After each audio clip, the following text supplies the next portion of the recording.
Luzia, boa noite, tudo bem? Que alegria te ver. Tô com saudade de você, minha amiga. Bem-vinda ao estudo. Jassanã de Oliveira. Boa noite a todos vocês que estão entrando para mais uma noite de estudo. Mariane Martins. Boa noite, minha querida. Tá animada para mais um curso? Eu também. Tô animadíssima. Fico contando nos dedos para chegar o dia de hoje. Com muita felicidade.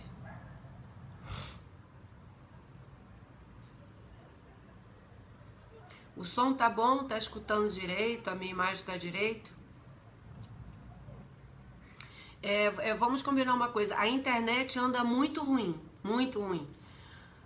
Na segunda-feira mesmo, na aula que eu dou, tivemos que mudar de Zoom para Google Meet, porque não entrava o Zoom de jeito nenhum e congelava. E aí eu vou fazer o seguinte, se caso congelar, quando eu vir que eu estiver congelando, eu vou diminuir para que vocês não percam nada, tá bom? Então fica combinado assim. Quando começar a congelar, eu dou uma paradinha e quando a minha imagem voltar ao normal, eu retorno. Eu continuo, né? Faltam alguns minutos, na verdade faltam 3. Tá ótimo, né, Mariane? Ok, obrigada.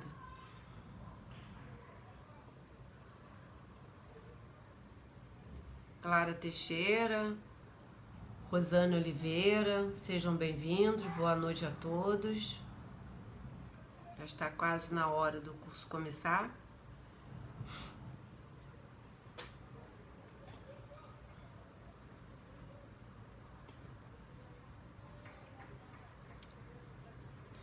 Não esqueçam de colocar um copo d'água, uma jarra, uma garrafa, sei lá o que, ou água para todos os componentes da família, para que durante o curso a água é fluidificada. E nós não podemos abrir mão desse recurso maravilhoso, né? Que é a água frutificada, que é um remédio tanto para o nosso corpo quanto para o nosso espírito. Né? Nós espíritas, eu costumo dizer que nós temos várias ferramentas, né? Que é o passe, a palestra, é o estudo, é a água frutificada, é o alto passe, né? A prece. Nossa, Maria das Graças, boa noite, seja bem-vinda. Bem-vinda a todos. Já está faltando bem pouquinho, 2 minutos para começar.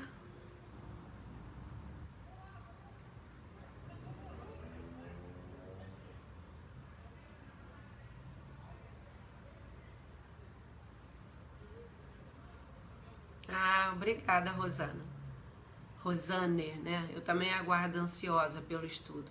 Me sinto muito feliz dando esse curso. Boa noite, Greske. Boa noite, amiga querida. Matheus. Minha família toda tá entrando agora. Matheus. Simone. Antonieta. Gilza. Sejam todos bem-vindos para mais uma noite de estudo. E eu costumo dizer que é um trabalho com Maria de Nazaré, né? Esse curso que nós fazemos, esse estudo que nós fazemos, é um trabalho que nós somos servidores dela, né? Gilza Freitas, boa noite. Priscila, Dalva. Nossa, fico muito feliz, só tem gente entrando. Muito bom ver, né? Muito bom ver como nós estamos interessados em saber. Boa noite, o idioma. Quem é o idioma que está aí? Ana Isaura, Fabiana Alves. Boa noite a todos. Bom, agora estamos na nossa hora, 20 horas e 30 minutos. Temos que ser disciplinados, né? Então vamos elevar nosso pensamento a Deus, a Jesus amigo e mestre amigo, a nossa docíssima, né, Maria de Nazaré, mãe de todos nós, nossa intercessora, mãe de Jesus, e pedimos aos bons espíritos, nossos mentores, o mentor do trabalho, que nos ajude, né, na noite de hoje, que eu consiga passar os ensinamentos e que o estudo da noite de hoje esteja de acordo com a programação feita pela espiritualidade. Graças a Deus. Bom, boa noite. Hoje, Alexandre Pontes está também. Boa noite a todos. Daqui para frente, Davi Moura. Eu tenho que prestar atenção no que eu tenho que falar, não dá mais para ler. E muito bem-vindo a todos vocês que estiverem chegando. Hoje nós estamos na nossa 9ª aula e estamos entrando na segunda parte, que nós vamos ver todos os departamentos do Hospital de Maria de Nazaré. Nós hoje vamos entrar no capítulo 1, a Torre de Vigia. E como nós estamos já, nós encerramos a primeira parte, eu vou fazer um resumo bem breve, tá? De tudo que nós vimos até então. Vimos o Vale do Suicida, tanto na atmosfera material como psíquica dos moradores, né? Vimos que Camilo nos retrata como foi a chegada dele, como foi a estadia, como foi o grupo que estava lá. Ele relata como é que chegavam os lanceiros, como é que eles foram conduzidos para o Vale do Suicida, como uma primeira misericórdia de Maria, né, de serem recolhidos. Vimos também a história de cada um deles. Cada um teve uma história, cada um teve o seu fracasso, cada um teve a sua revolta, cada um não cumpriu com a sua programação, porque cada um se revoltou com os desígnios de Deus, né? Vimos também que eles foram retirados do Vale do Suicida e levados para o Hospital de Maria de Nazaré, e desde o lado de fora eles começaram a fazer toda a descrição das muralhas, da torre, que foi a primeira coisa que eles viram. Ao entrar, eles foram levados para um setor onde eles foram cadastrados, registrados, cada um com seu nome, tirando foto da mente de todo o pensamento. E aí eles foram levados em grupos de 10 para o Hospital, efetivamente, de Maria, né? E lá todos eles foram recebidos pelos hindus, pelos enfermeiras Alceste, e o outro é o... esqueci. Alcieste, e o outro esqueci. E eles foram levados para a enfermaria, e na enfermaria eles foram tratados. E tratados com todos aqueles psiquistas, vendo a mente deles, vasculhando como é que eles poderiam ser melhor tratados. Eles passaram por cirurgia.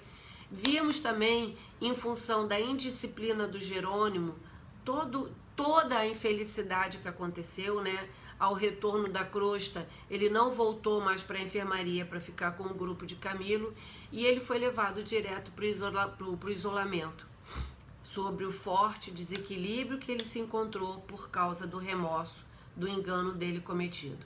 Vimos também os efeitos do passe, como o passe é uma maravilha e é um recurso que nós devemos usar aqui também na Terra. Vimos também que depois eles foram, aquele grupo de espíritos que não tinham condições de nenhuma memória através de toda a cirurgia e tratamento com os psiquistas, como não teve nenhuma memória de tão embotado que eles estavam, eles foram levados para a crosta da Terra, e o grupo do Camilo foi também como um estudo. E lá eles viram, eles puderam passar pela mesa mediúnica e perceber os efeitos, o choque anímico que o espírito precisava ter, e aí ele se reconhece como desencarnado, e aí a mente dele volta, ele começa a catar os pedaços dele na mesa, e aí a gente vê a misericórdia que é os trabalhos da mesa mediúnica para os desencarnados, né?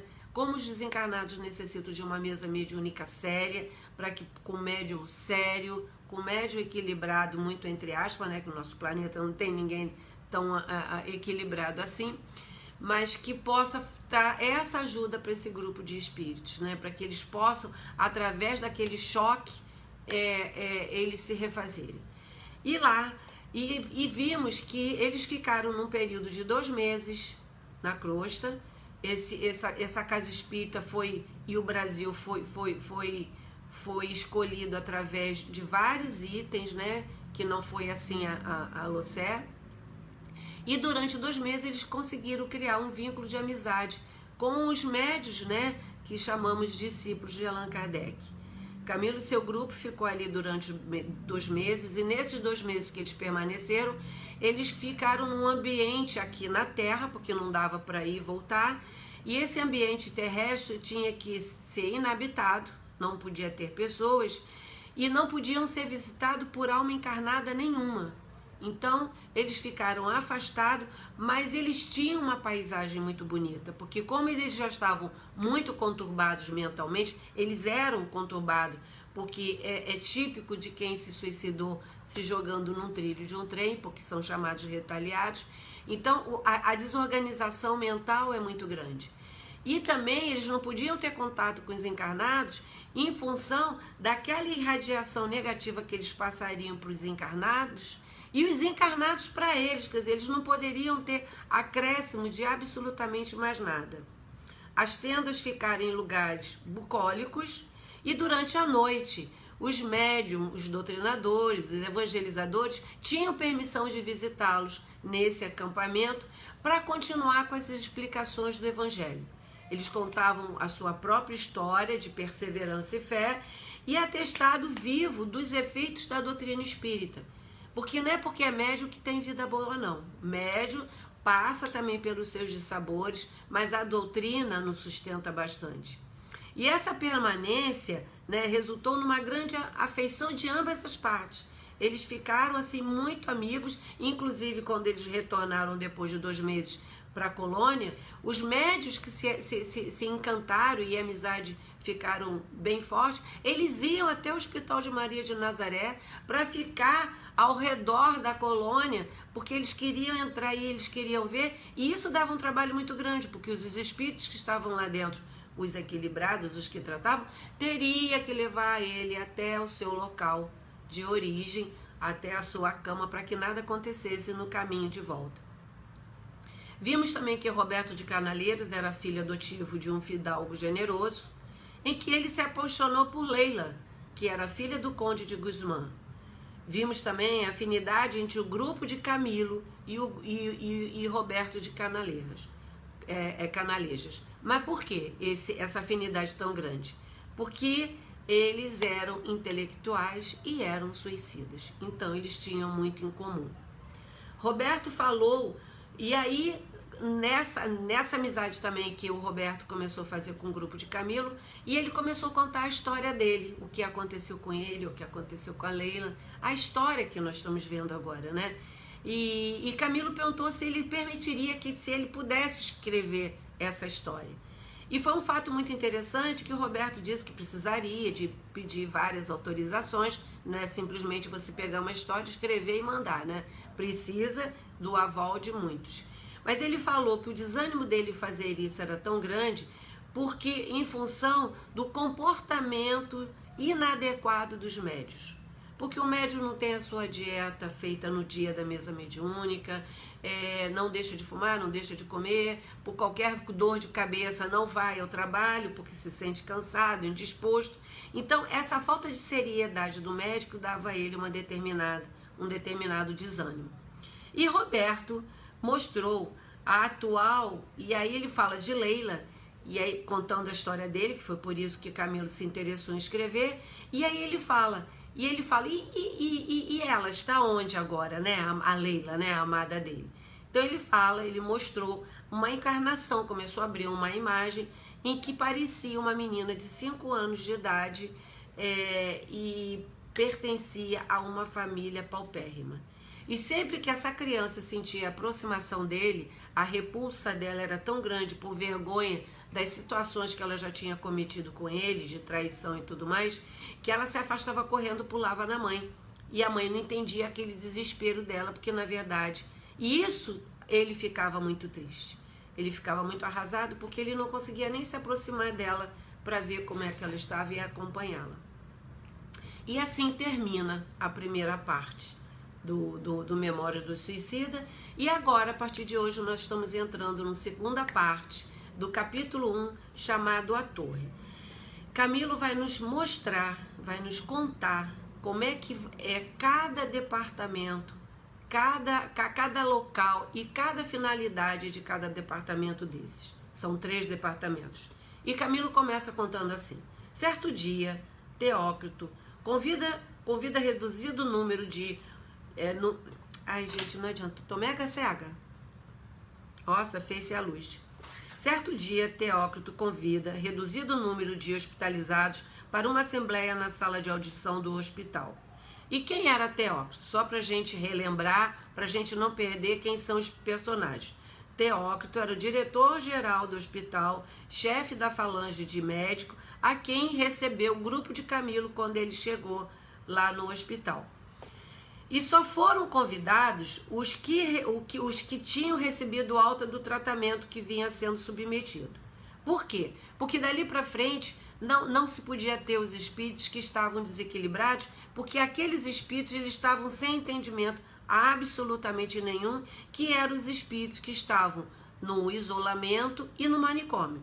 Então esses espíritos eles não podiam participar, até mesmo recém-chegados de suicidas que estivessem no Hospital de Maria de Nazaré, que ainda não teriam recebido alta.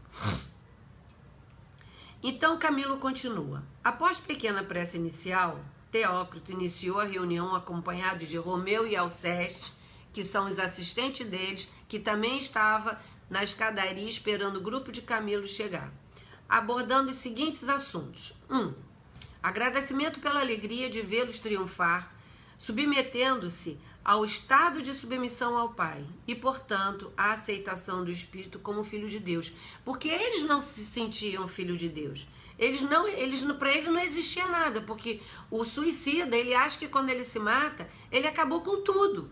E aí, quando ele chega no plano espiritual, vê que a vida continua e ele vive no plano espiritual numa condição precária, infinitamente pior do que se ele estivesse encarnado, o desespero acontece, né? E é o grande desgosto do suicida é saber que a vida continua, que ele não morreu e que ele está ali e que a vida existe e existe pululando para tudo que é canto. Então, eles já terem reconhecido que eles eram filhos de Deus, isso já era um passo muito grande, porque ele já aceitou Deus como pai, e principalmente ele como filho desse pai amoroso, desse pai que dá todas as oportunidades ao seu filho para ele poder crescer e para ele poder reparar seus enganos. Mas eles ainda continuavam fracos, vacilantes e pequenininhos, né? Porque eles só tinham tido alta, mas ainda estavam no processo de se restabelecer. Contudo, convidava-os a perseverarem no trabalho rumo ao progresso para a conquista de redenção definitiva no seio amoroso do Cristo de Deus. E aí a gente vê como o trabalho é importante, tanto para nós encarnados quanto para os desencarnados. O trabalho ali, e para a gente também, é como um medicamento de recuperação. Tem coisa melhor quando a gente está triste, deprimido, desesperado, sabe? Procurar uma tarefa para fazer, procurar uma coisa para se ocupar, uma boa leitura, fazer uma boa caminhada, às vezes até enfiar mesmo a cara no trabalho remunerado, para que desvie a mente de situações tenebrosas. E o trabalho ali era como um progresso para a conquista da redenção definitiva. Ou seja, através do trabalho que eles iriam ter com eles mesmos, para eles se equilibrarem, adquirirem conhecimento, para que pudesse ter a chance de uma nova encarnação que já seria difícil. 2. Encerramento do estágio, que foi a eles comunicado, né? Encerramento do estágio que era permitido fazer no Hospital Maria de Nazaré. As condições orgânicas do seu físico astral eram bastante aceitáveis para terem alta, mas ainda continuavam em convalescência. Todavia, ainda não estavam curados e até permaneciam enfermos por muito tempo. Se a vontade, disciplina se a vontade disciplinada e forte, olha como é necessário o querer, né? A disciplina e aquela meta que a gente coloca na nossa vida, não estivesse presente em seus espíritos para o restabelecimento completo.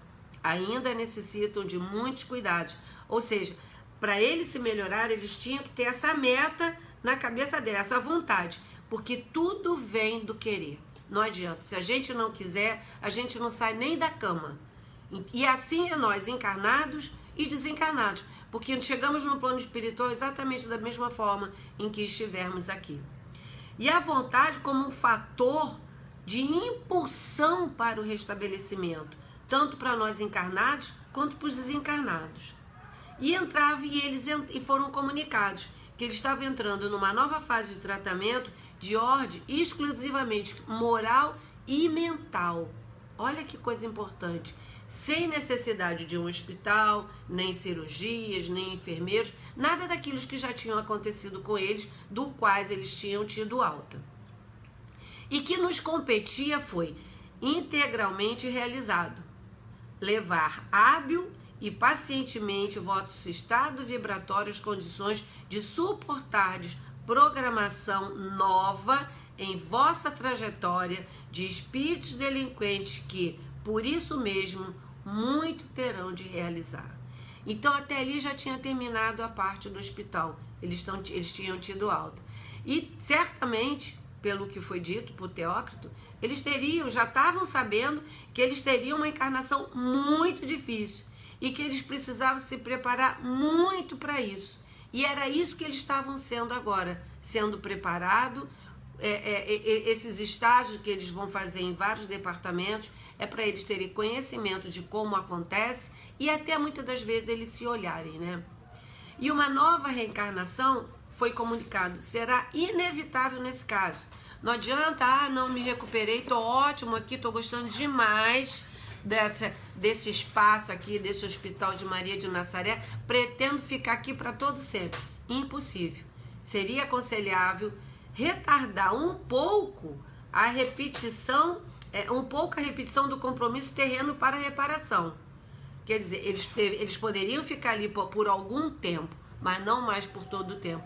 Mesmo aprendendo, mesmo trabalhando, porque no plano espiritual ninguém fica à toa, mas eles ainda não estavam preparados para reencarnar.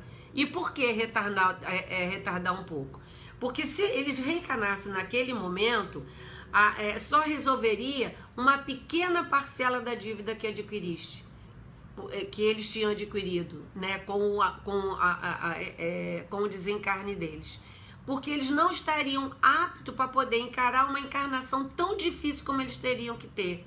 E se mais tarde a encarnação viesse, depois desse estágio que eles iriam fazer lá, uma só etapa terrena solver os compromissos expiatórios mais urgentes. Quer dizer, deverão repetir a experiência em que fracassaram, do ponto que pararam. Voltaram para o ponto em que a vida deles, eles exterminaram com a vida dele. E para isso ele começar desse ponto que eles pararam, eles teriam que estar muito preparados. E é exatamente agora o que eles vão fazer, se preparar.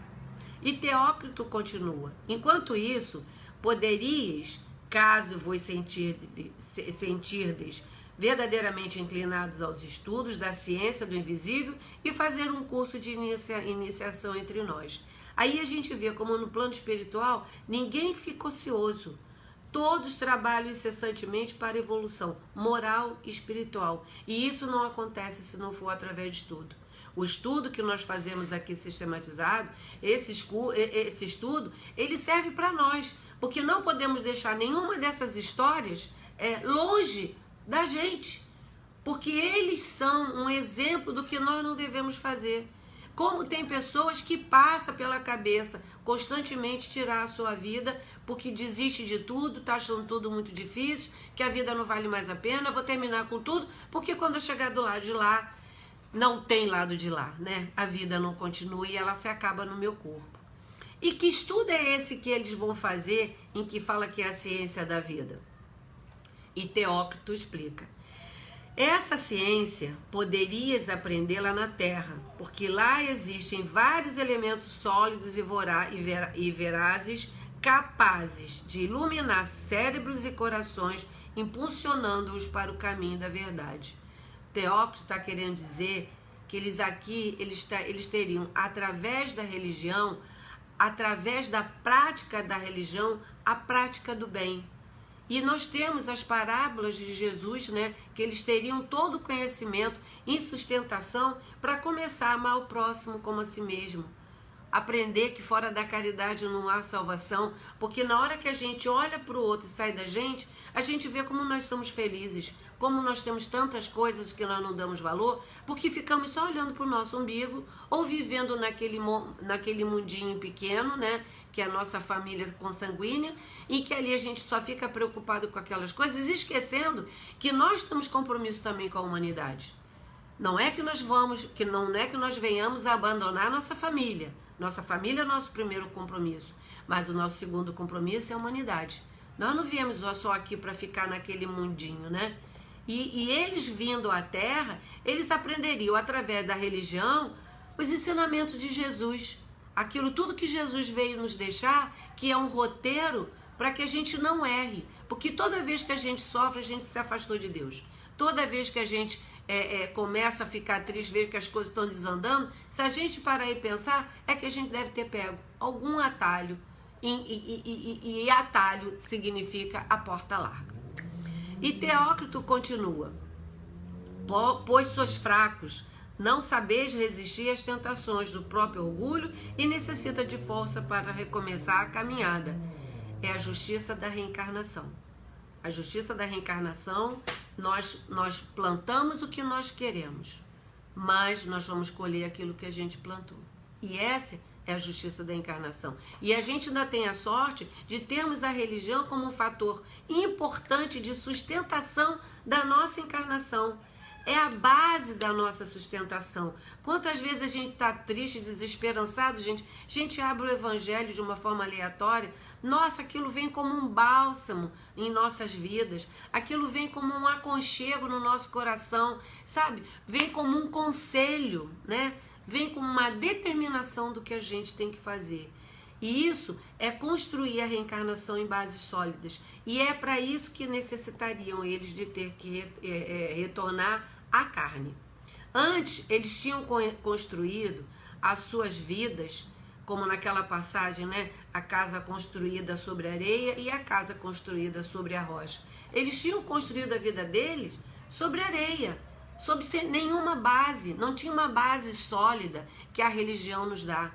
E aí, por isso mesmo, eles levaram, por não ser sólida, eles deram fim às suas próprias vidas. E agora eles teriam que construir a sua casa sobre a rocha, com bases sólidas através do Evangelho de Jesus.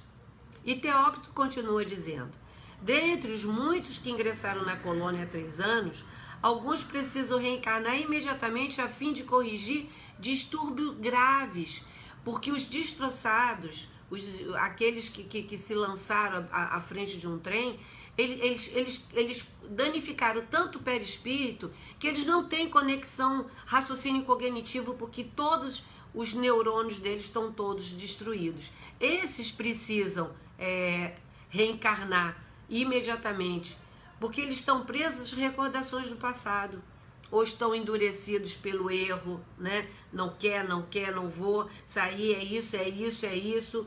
A descrença de tudo, o desânimo, o remorso, que o remorso nós vimos pelo Jerônimo, o remorso dele foi tão grande que ele teve que ir para o isolamento, de tanto distúrbio mental que gerou nele. E lá ficará no período de 2 anos. Incapacitados moral e mentalmente para o serviço do progresso moral. Então nisso, se eles não vão progredir no plano espiritual porque estão estacionados, endurecidos em todas essas situações ditas, não tem o que eles fazerem no plano espiritual. Tem que voltar à Terra, tem que reencarnar numa situação muito difícil para que eles possam começar a reparação dele. E Teócrito continua: o estágio na matéria, longo, proveitoso, será a terapêutica urgente e de excelência comprovada, capaz de corrigir a desordem vibratória.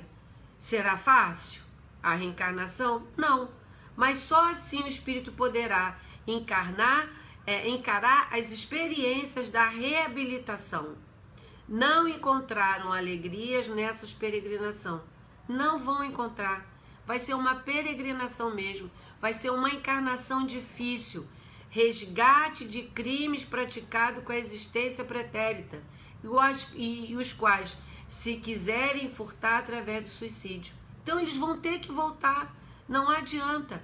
Se quiseram abandonar tudo achando que estava tudo resolvido, lê do engano. Vão ter que voltar e voltar numa encarnação muito difícil, conforme vamos ver daqui para frente. Teócrito continua: como vedes, meus caros amigos, 1 século, 2 séculos, talvez ainda mais, e o suicida estará sorvendo o fel da consequência espantosa do seu ato de desrespeito à lei do grande Criador de todas as coisas. Chegou a oportunidade de visitardes a terra, como tanto desejais, uma vez chegando à crosta terrestre, com fé, reflitais com a máxima prudência, orando e vigiando. Então ele estava dizendo, todos vocês vão ter que reencarnar, todos vocês vão ter que passar por situações difíceis, mas ele pede, orai e vigiai. Por quê? Porque a carne é fraca. Orando e vigiando para não cair em tentação.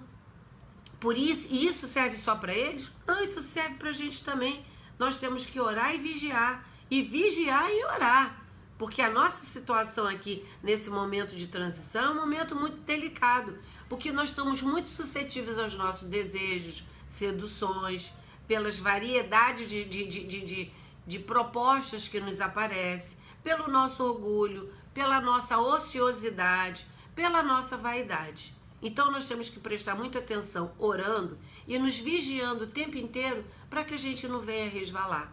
Ainda mais nós que temos mentes tão conturbadas e rápidas, e esse mundo de informação cada coisa a 1000 km por hora, e nós vamos embalando nessa velocidade da vida. E Teócrito continua: sois convidados para uma visita no Instituto Departamento, visita de instrução aos departamentos do Instituto. Mas com que objetivo que essas visitas seriam feitas? Ficar mais fortes para resistir às lembranças das antigas seduções. Porque tudo que eles vão ver daqui para frente vai ser um exemplo do que eles não devem fazer. Envolvidos nas efervescências da vida material, o homem esquece tudo com muita facilidade. Mas a gente sabe quando a gente fez alguma coisa de errado, porque aquilo toca lá no nosso coração, nossa mente. O negócio fica e fica e fica e fica. E a gente, por mais que tente botar a culpa no outro, nós sabemos que a culpa é nossa. E nós sabemos que a gente tem que consertar aquela situação. E eles vão ver o quê? Eles vão ter um roteiro de visitação. Já foi dito a eles que primeiro eles visitariam o departamento de vigilância, que é a torre. Depois eles iriam para o departamento hospitalar, o Hospital de Maria de Nazaré, o isolamento e o manicômio, que eles vão passar por isso tudo.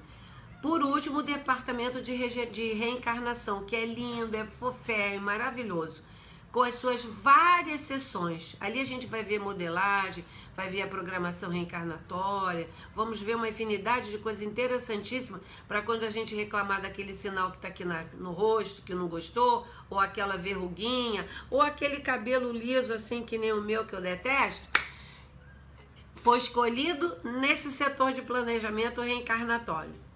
E assim como na colônia do Nosso Lar, que também era constituída pela governadoria, pelos ministérios da União Divina, do esclarecimento, da comunicação, do auxílio e da elevação. Cada colônia tem a sua organização, assim como lá a colônia lá de Maria de Nazaré, que era o hospital, que era dividida em 3 departamentos. E Camilo começa a nos dizer: na manhã seguinte foram conduzidos a uma nova residência anexa ao hospital, uma espécie de albergue, onde se hospedavam os recém-desligados da instituição. Chamava-se de Pavilhão Indiano ou Mansão das Rosas. Camilo e os demais companheiros estavam felizes e esperançosos. Nossa, saímos do hospital, vamos começar a estudar, vamos começar a ver outras coisas. A mesma alegria que André Luiz teve quando saiu do hospital. Mas, na realidade, desconheciam as ásperas lutas que a reencarnação de reparação lhe exigiria. Mas Mário Sobral era o único que não se iludia e virou para eles e disse o seguinte: minha consciência acusa-me, não permitindo trégua do meu desgraçado coração. Ele era o que estava mais consciente de todos e o mais arrependido. Preso no remorso, por ter abandonado a família, e porque matou Eulina estrangulada.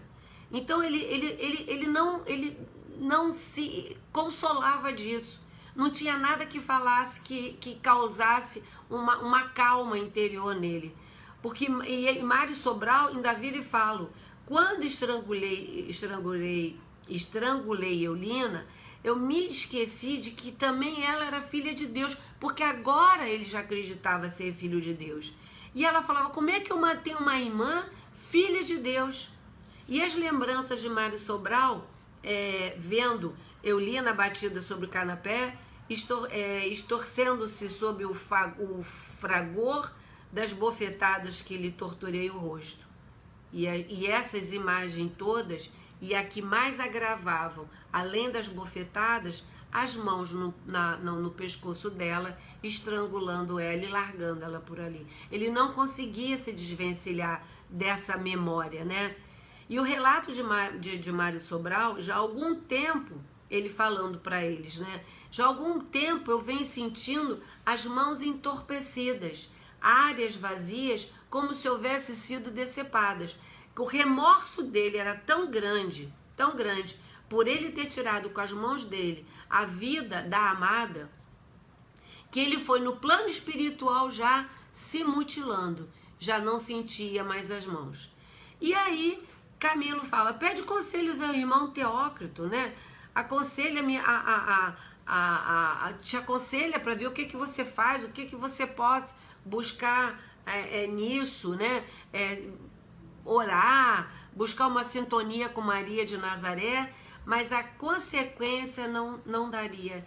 Por mais que ele viesse pedir esse conselho conforme pediu, ele tinha as consequências do ato. A reencarnação, conforme disseram, ele relatando, Alceste e Romeu, irá mutilado, sem as mãos, porque elas estão ocupadas noutra parte, a serviço do crime. Então ele já iria reencarnar com certeza, e ele foi o primeiro a pedir para reencarnar, ele já chegaria ao plano terrestre, já sem as mãos. E esse foi um relato dele. Aí fala: Camilo, já nem sequer as tenho, não as sinto, não as vejo, foram sepultadas com o corpo de Eulina. As lágrimas correram em borbotões, interceptando-lhe a palavra. Nuvem comovedora recobriu de tristeza o ar sereno da mansão das rosas. Quer dizer, aquela alegria toda parou quando Sobral trouxe todo mundo à consciência da verdadeira situação em que todos se encontravam. Não tinha motivo ali de alegria. Todo mundo ia ter que fazer seu dever de casa. Ele tinha consciência disso, mas todos os outros ainda estavam só vivendo a alegria daquele momento, de terem saído do hospital, de poderem começar a conhecer todas as unidades. E aí Roberto de Canalejas fala para Sobral: que importa uma existência de 30, 60 anos de sacrifícios em a qual o corpo carnal poderá ser mutilado, se através dela é que reconquistaremos a honra espiritual, a paz que nos falta consciente. Não temas o serviço da expiação, Mário. Quer dizer, o Roberto de Canalheiros, vejo, para consolar ele, para ver se tirava um pouco daquela angústia dentro dele. E a resignação através da justiça divina. E se soubeste clarear o teu ser E se souberes clarear o teu ser com os resplendores da confiança em Deus, da esperança na sua paternal bondade, alimentando-o de coragem e resignação, certo de que jamais te abandonará nas asperidades do caminho reparador o amor daquele Pai, que não condena, e sim ajuda a sua criatura a se erguer do abismo em que se deixou resvalar. Poderás até mesmo sorrir às desgraças, deparar encantos ao longo do Calvário que palmilharás. E aí a gente vê a parábola da ovelha perdida, né? Jesus deixou 99 ovelhas para ir atrás de uma, para que ela não caísse no aprisco. E essa uma ovelha somos nós mesmos. Toda hora ele vem para nos ajudar, toda hora ele vem para nos reerguer, toda hora ele vem para tu falar: tu és filha de Deus, esse Deus, esse Pai de amor e de bondade. Não te desesperes, tu és amada. Por que te sentes sozinha? Se o Pai, que é o Pai de todos, te ama de paixão e que te carrega no colo e que está te dando essa grande oportunidade que estás tendo aqui na Terra. Está difícil? Muito difícil, mas é assim que você vai aprender, é assim que você vai se reparar, é assim que você vai se reaver com as leis de Deus, né? Não matarás, o Pai disse, não matarás a ninguém, nem a si mesmo. Você precisa consertar isso.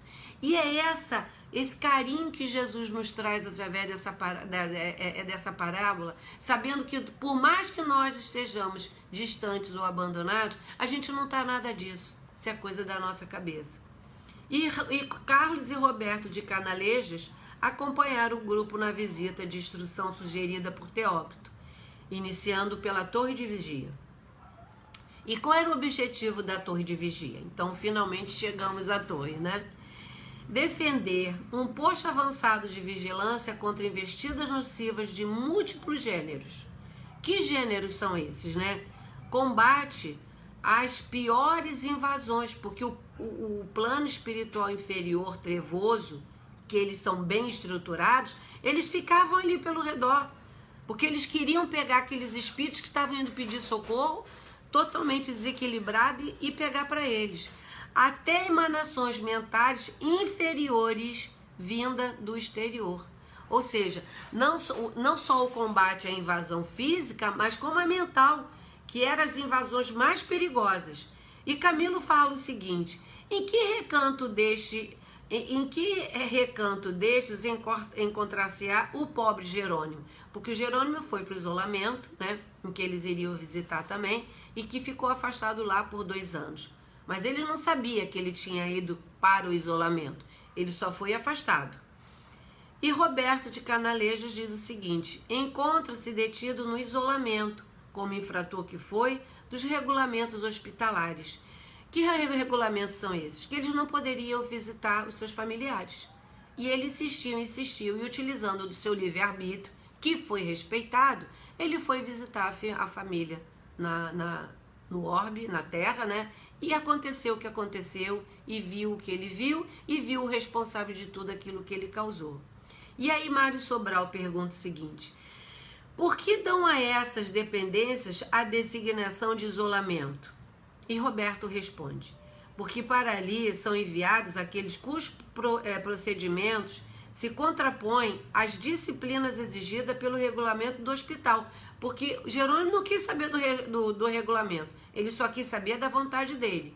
Os inconformados que abusariam da liberdade, que foi o caso de Jerônimo, sem serem, todavia, verdadeiros rebeldes. Isolamento é uma diferença de prisão.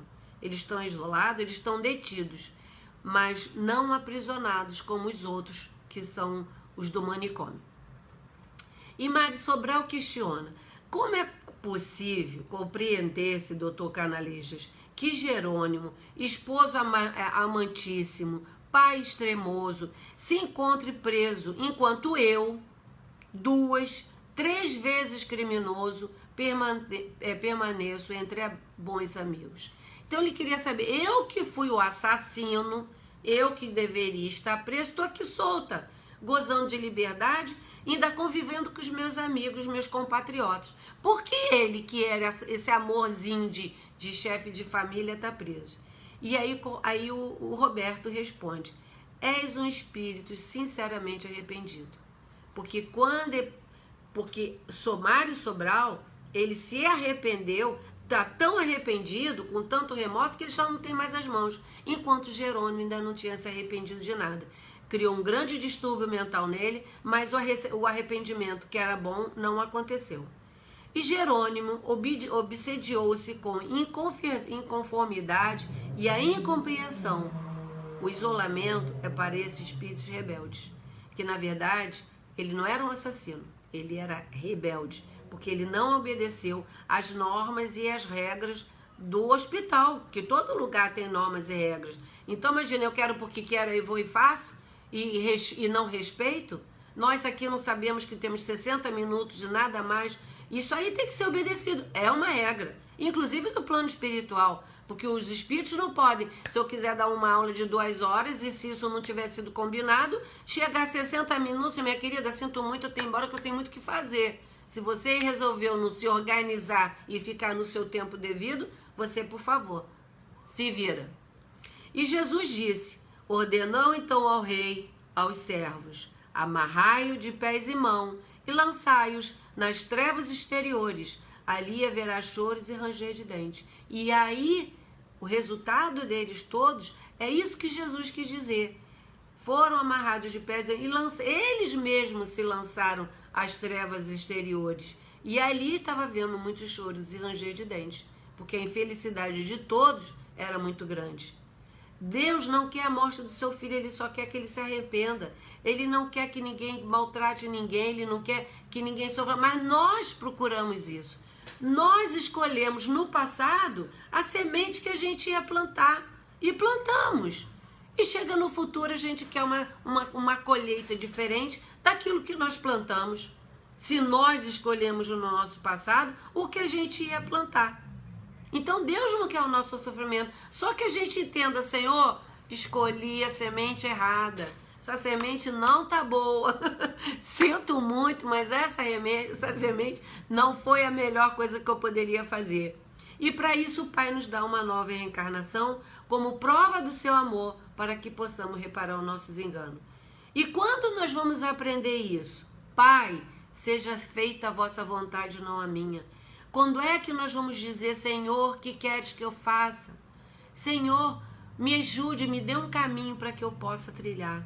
Quando é, espíritas, que nós vamos entender a lei de causa e efeito, de ação e reação, porque nós botamos a culpa em Deus, na lei de Deus ou no nosso próximo. Mas nós não entendemos que nós somos responsáveis, porque lá no passado nós criamos todas as desordens dos distúrbios que nós estamos passando agora. E quando vamos entender isso? Já está na hora, já passou da hora. Vamos parar de colocar a culpa nas outras pessoas. Vamos observar hoje que sementes nós vamos plantar, porque são essas sementes que nós vamos colher. Se não estamos gostando da colheita que nós estamos fazendo agora, porque foi feita lá no passado um plantio errado. E isso, e o nosso passado é o nosso grande professor, porque ele nos ensina, ele nos mostra, ele vê o que nós devemos fazer e o que nós não devemos fazer. Vamos aprender com o nosso passado. E aí Roberto vai e diz o seguinte: por que não existiria desse lado da vida prisões e rigores se há cá maior percentagem de delinquentes do que do lado de lá? Olha só a afirmativa que ele está fazendo. E por que a quantidade é maior? E aí ele fala: os grandes erros existem cometidos pelos homens contra os quais não há penalidade estatuída da jurisdição humana. Ou seja, quantas coisas que nós vemos, não vou nem citar, né, para não baixar o nível, a vibração da nossa aula, de situações que nós vemos, que, gente, são criminosos, são pessoas que estão fazendo errado, que estão roubando, que estão matando porque não tem assistência médica hospitalar, e essas pessoas saem ilesas aqui na Terra, mas elas chegam no plano espiritual como prisioneiros, porque eles foram infratores enquanto estiveram aqui das leis de Deus, que é essa a única lei que nós temos que viver a nossa lei, mas a lei de Deus é que nós temos que seguir. E as leis dos homens são falhas, mas a do Pai não. Todos nós temos que quitar a dívida que contraímos aqui com o Pai. E algum tempo depois dessa conversa toda, chega o veículo que iriam levá-los à torre, né? Ao departamento da torre de vigília. E aí vigia. E aí chega eles na torre. E aí Camilo começa a dizer: desenhava-se como incrustada nas camadas acinzentadas da cerração, trazendo a lembrança de antiga fortaleza da Europa, majestosa e sugestiva, infundiria respeito, se não pavor, aos transeúntes das vias do invisível que lhes conhecesse a finalidade. E quem são esses transeúntes? São os espíritos que passavam por ali, sem má intenção, passavam. estou passando por aqui. Então, eles, aquele transeuntes, eles quando olhavam para a torre, aquilo dava um medo e respeito. E olha que eles nem sabiam o que tinha lá dentro. E Camilo continua. Esse mundo astral se apresenta tão simples, tão real, que sua impressionante simplicidade contribui para a confusão de nós julgarmos homens quando somos espíritos. Ou seja, é tão real aquela sensação, é tão real aquilo tudo, que quantas vezes você se esquece. André Luiz mesmo esquecia que ele era espírito, né? Porque ainda tinha todas aquelas sensações, inclusive da doença do câncer que levou ele a óbito. E estava situada em zona perigosa do astral inferior, rodeada de elementos nocivos e perturbadores. Padre Anselmo de Santa Maria, aí vem, e eles foram levados a quem? E quem era o chefe lá do departamento da torre? O Padre Anselmo de Santa Maria. E quem era ele? Diretor da torre de vigia. Ele era um ex-sacerdote católico e tinha sido português na sua última encarnação e foi iniciado nos templos da ciência da Índia. E Camilo continua. Eu só falei quem era ele para não ficar só falando Padre Anselmo sem saber quem era. Sua orientação serviam vários outros condiscípulos, não iniciados, porém obedientes, laboriosos e disciplinados. Olha só a importância de ser obediente, laborioso e disciplinado. Coisas que aqui na Terra isso passa longe. Essas situações todas a gente tem que trazer pra gente. Não é para deixar no livro, não é para deixar no estudo, a gente tem que vestir a carapuça. Tô sendo obediente às leis de Deus? Tô fazendo de uma forma correta? Sou laborioso, porque aqui não é, já viu que preguiça no plano espiritual, como aquela senhorinha lá em nosso lar, que não pôde nem ajudar seus filhos porque ela não trabalhava? Estamos sendo disciplinados na nossa vida, nas coisas que nós devemos fazer? E as suas tarefas, quais eram? As mais exaustivas labores em regiões inferiores, serviço por eles próprios escolhidos voluntariamente como expiação. Eles se deram como expiação. Eles estavam tão conscientes dos seus erros que eles colocaram como expiação para eles, que aquilo era muito difícil, esse tipo de tarefa. E assim mesmo, eles eram obedientes, disciplinados e trabalhadores. Olha só que grau já de consciência dos seus erros e a necessidade de progresso. E quem eram esses discípulos? Foram padres que, pelos desmandos com que haviam tratado os interesses do Evangelho de Jesus, quando na Terra, investidos de alta dignidade de pastores da alma, que vemos muito isso por aqui, ao qual haviam conspurcado com a mentira, a hipocrisia, a falsa e ardilosas interpretações que algumas religiões fazem isso. Se coloque como mensageiro de Deus, começa a arrancar dinheiro das pessoas e falar barbaridade, tudo em nome de Deus. E começa a desviar as pessoas do seu caminho correto. Esses orientadores, como é que eu posso falar? Me fugiu a palavra.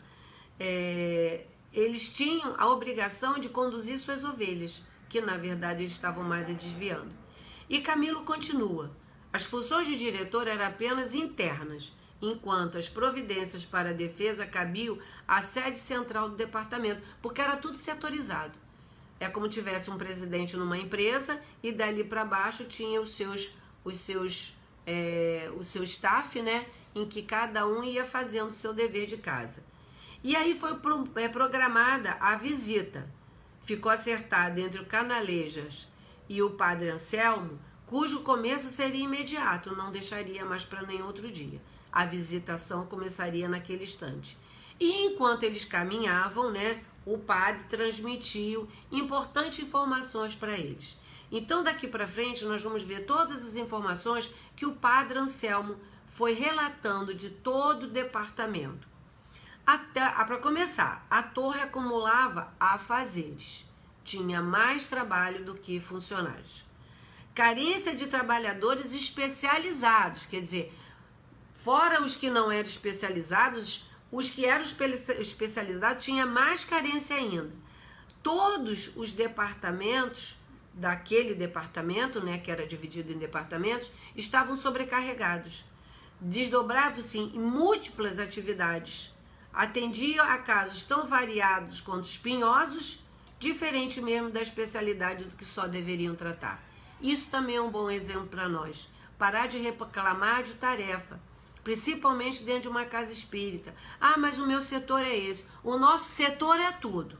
O nosso setor é o que precisa. Se no momento é lavar louça, é lavar louça. Acabou de lavar louça, está na hora agora de você dar a palestra. Vai lá dar a palestra. Acabou de dar a palestra, olha, não tem ninguém para rearrumar as cadeiras no lugar. Porque casa espírita é a meia dúzia de 3 que trabalha sério. Porque o resto tem gente que só vai uma vez por semana, de 15 em 15, uma vez por mês, que dá aquela dorzinha de cabeça, né? Aquela preguicinha no coração.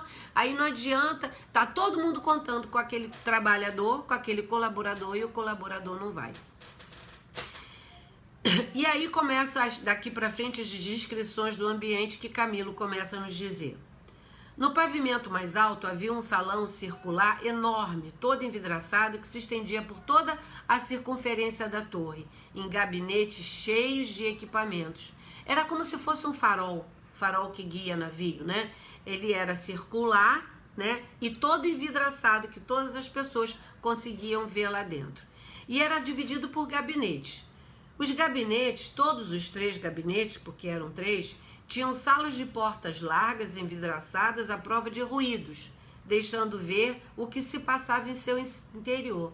Mas em nenhum dos gabinetes eles foram permitidos a entrada. Eles só foram vendo o trabalho que era feito lá do lado de dentro, e eles e o vidro era tão à prova de barulho que não se tinha barulho de nada lá dentro. Então eles só poderiam ver. O primeiro gabinete tinha telescópios possantes para sondagem a grande distância, uma espécie de raio-x capazes de visualizar os abismos do espaço infinito, assim como o mundo invisível da Terra. Como o mundo invisível da Terra. Olha que telescópio possante. Eles conseguiam ver tudo com muita nitidez, em que acontecia em todos os cantos. Segundo gabinete, telas luminosas, colossais e brilhantes, pareciam graciosas miniaturas, indicavam haver necessidade, ali também, de retratarem-se acontecimentos e cenas ocorridos a imensuráveis distâncias, que permitiam ao operador conhecer os mínimos detalhes de qualquer assunto, mas somente em casos de verdadeiramente necessidade. Ou seja, o telescópio era tão grande que eles viam aquilo como se fosse uma pequena, uma maquetezinha, né? Mas a precisão era tão grande que eles conseguiam saber de tudo. Mas eles não ficavam bisbilhotando nada. Era só para se caso houvesse necessidade. E que necessidade poderiam ser essas, né? Do trabalho que eles faziam. Os espíritos superiores não perdem tempo com coisas pequenas das nossas vidas. Eles têm muitos trabalhos para fazer. Mas os tipos de acontecimentos que aconteciam, que ocorriam ali. Desenvolvimento de insufórios nos leitos abismais do oceano. Isso é o quê? São protozoários que podem desenvolver em função vegetais. Olha a capacidade do telescópio. Eles conseguiam perceber uma vida que ainda estava em protozoário nos oceanos. Nos abismos dos oceanos, naquela parte mais funda, mais resguardada. E que tipo de assunto era esse que eles tinham que ver? A sequência de uma existência humana que se precisasse conhecer. Então, olha a potência desse telescópio. As ações de um espírito em atividade no invisível, nas camadas inferiores ou durante sua missão penosa. Eles conseguiam ver isso tudo, né? Conhecer as existências que ainda estavam surgindo, ver a vida em protozoário ainda no fundo do oceano, as situações que os espíritos estavam passando, excursões pertinentes aos serviços assistenciais. Então eles acompanhavam aqueles espíritos que saíam da torre para esse tipo de assunto assistencial, para que nada acontecesse com eles, para que eles estariam sendo vigiados para caso houvesse necessidade de serem socorridos. O terceiro gabinete parecia uma oficina mecânica, onde os operários seriam os eminentes vultos da ciência. Era o maior de todos, ocupavam o andar inteiro. E era uma espécie de uma usina eletromagnética. Olha que maravilha. Permitia o uso da ação de todos os aparelhos existentes na colônia. Então ele gerava uma forma de energia, né, que ele era uma usina, e ali alimentava todos os equipamentos da colônia. Fornecia toda a iluminação noturna. E quem eram esses trabalhadores dessa usina maravilhosa? Faltam só 4 minutos, eu vou explicar e vou parar por aqui. E na aula seguinte a gente continua. Eu iria fazer ela em uma aula só, mas hoje eu decidi, comuniquei a Simone, que não daria tempo, e eu achei são fatos muito importantes que a gente tem que saber e não dava para correr. Peço desculpas a todos, mas hoje eu fui cada vez colocando mais e aí não deu. Bom, quem eram esses trabalhadores? Eram operados por uma equipe cujos componentes podem estar em esferas superiores, mas prefere oferecer seu trabalho em turnos de 12 horas. 12 horas. Nosso lar, as pessoas só podiam trabalhar 8 horas e para trabalhar, fazer hora extra, vamos dizer assim, só poderia trabalhar mais 4, que dariam as 12, mas essas 4 horas seriam horas extras sacrificiais. E ele continua dizendo, são espíritos de escola, missionários do amor, técnicos especializados no gênero de serviço. São verdadeiros anjos guardiões dos infortúnios por que velam. Envolvidos em belos vestuários brancos tão alvos que se diriam alucinantes. Tratava-se o padrão vibratório de suas mentes. Então aquela roupa toda branca que a gente achava que era uma roupa branca, na verdade era um padrão vibratório. E eu vou parar aqui nessa parte de quem eram os trabalhadores dessa usina eletromagnética que pegava todo aquele andar. Então nós vamos terminar aqui por hoje. Agradeço a presença de todos vocês. Me desculpe por eu não ter avisado com antecedência, mas o capítulo está sendo dividido. Mês que vem eu faço uma revisão de toda a aula que veio até agora e continuo daqui para frente para que a gente possa terminar esse capítulo da torre, tá bom? Desejo muita paz a todos, que todos se serenizem seus corações, que entendam as suas encarnações, entendam o porquê das coisas estarem acontecendo, reconhecer as colheitas, as semeaduras que foram feitas para as colheitas que estamos fazendo, e compreendendo essa colheita difícil que nós estamos tendo e que o planeta todo está passando, aquela raspa do tacho, né? Todos nós estamos quitando rapidinho as coisas que a gente pode quitar para a gente ir para um planeta de regeneração, que isso não vai ser no estalar de dedos, e para o planeta ir para a regeneração, nós temos que contribuir com isso, porque nós iremos juntos, né? E quem não for, vai para o mundo inferior. Então, equilíbrio para todos nós, serenidade nas nossas tarefas, responsabilidade nos nossos pensamentos, palavras e ações. Até o mês que vem, na última terça-feira, para continuar o estudo que nós estamos parando aqui agora. Vamos elevar nosso pensamento a Deus, a Jesus, mestre amigo, agradecer a grande oportunidade de sermos trabalhadores, soldados de Maria, né? Que estamos aqui na Terra fazendo, levando a palavra e os conselhos e através desse estudo, tirando quantas pessoas do suicídio. Obrigada, Senhora. Obrigada, Mãe, por interceder por nós. Obrigada por essa energia que nós recebemos, que nos fortalece, nos revigora para a semana que nós vamos passar. Peço por todos os presenciais e suas famílias, peço por toda a humanidade e fique conosco, Senhora, agora e sempre. Graças a Deus. Uma boa noite a todos. com muita alegria e felicidade que eu encontro vocês aqui. Muita paz.